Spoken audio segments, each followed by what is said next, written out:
फटाक 30 सेकंड में खबरें डाउनलोड कीजिए तक ऐप।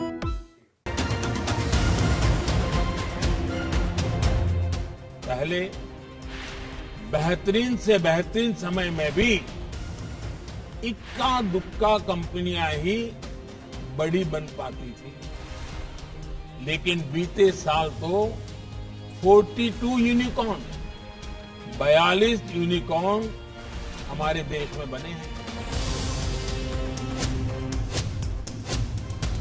पहला नेशनल स्टार्टअप डे मनाए जाने के तुरंत बाद ही यूनिकॉर्न के मामले में कंसल्टेंसी फर्म PwC इंडिया की एक रिपोर्ट ने इस सेक्टर का हौसला बढ़ाने का काम किया है। PwC इंडिया ने भरोसा जताया है कि 2022 में भारत में करीब 50 स्टार्टअप यूनिकॉर्न बन सकते हैं, यानी उनकी वैल्यूएशन बढ़कर $1 अरब से ज्यादा हो सकती है, जबकि 2021 में देश में कुल 43 स्टार्टअप्स यूनिकॉर्न बने थे। इस रिपोर्ट में अनुमान जाहिर किया गया है कि 2022 में यूनिकॉर्न की कुल संख्या 100 से ज्यादा हो सकती है। भारत में 2021 के दौरान लिस्टेड और गैर लिस्टेड कंपनियों की वैल्यूएशन में भारी बढ़ोतरी हुई, जिससे यूनिकॉर्न की संख्या बढ़कर 68 हो गई। PwC इंडिया के मुताबिक अक्टूबर-दिसंबर तिमाही में भारतीय स्टार्टअप इकोसिस्टम में $10 अरब से ज्यादा का निवेश किया गया। ऐसे में स्टार्टअप सेक्टर को इस सिलसिले में जारी रहने की उम्मीद है। साथ ही जिस तरह से सरकार इस मामले में आगे बढ़कर कोशिश कर रही है, उससे तो स्टार्टअप्स बेहद उत्साहित हैं। सरकार की प्राथमिकता ज्यादा से ज्यादा युवाओं को इनोवेशन का मौका देने की है। हमारी सरकार ने IPR रजिस्ट्रेशन से जुड़े जो नियम होते थे, उन्हें भी काफी सरल कर दिया है।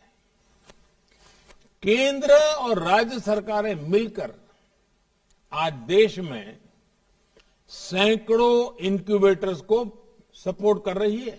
साल 2016 में भारत में स्टार्टअप कल्चर की शुरुआत हुई थी और आज भारत दुनिया का तीसरा सबसे बड़ा स्टार्टअप उद्योग है, जहां 50,000 से भी अधिक मात्रा में स्टार्टअप्स चल रहे हैं, जिनमें से अहम भूमिका निभाते हैं हमारे AI और टेक्नोलॉजी स्टार्टअप्स। और केवल टेक्नोलॉजी स्टार्टअप्स की अगर बात करें तो भारत में 2 से 3 नए टेक्नोलॉजी स्टार्टअप्स हर रोज शुरू किए जाते हैं।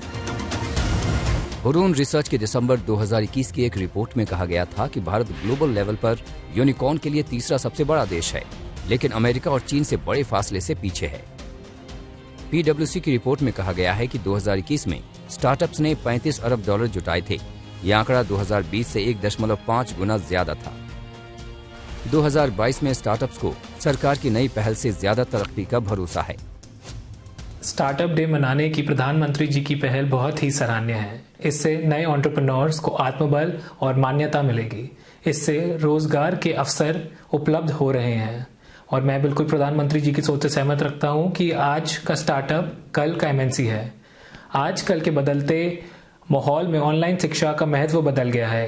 जरूरत है हर इंसान, हर देशवासी स्टार्टअप्स को सक्सेस करने के लिए अपना सपोर्ट करे। और फाइनली, यदि स्टार्टअप्स की मुहिम ऐसे लोगों के हाथ में दी जाए जिन्होंने अपने जीवन में स्टार्टअप्स इंडिया में सक्सेसफुली ऑपरेट करे हैं, मेरा ऐसा मानना है अपना देश एक अलग ही प्रगति की राह पे चलने को तैयार है।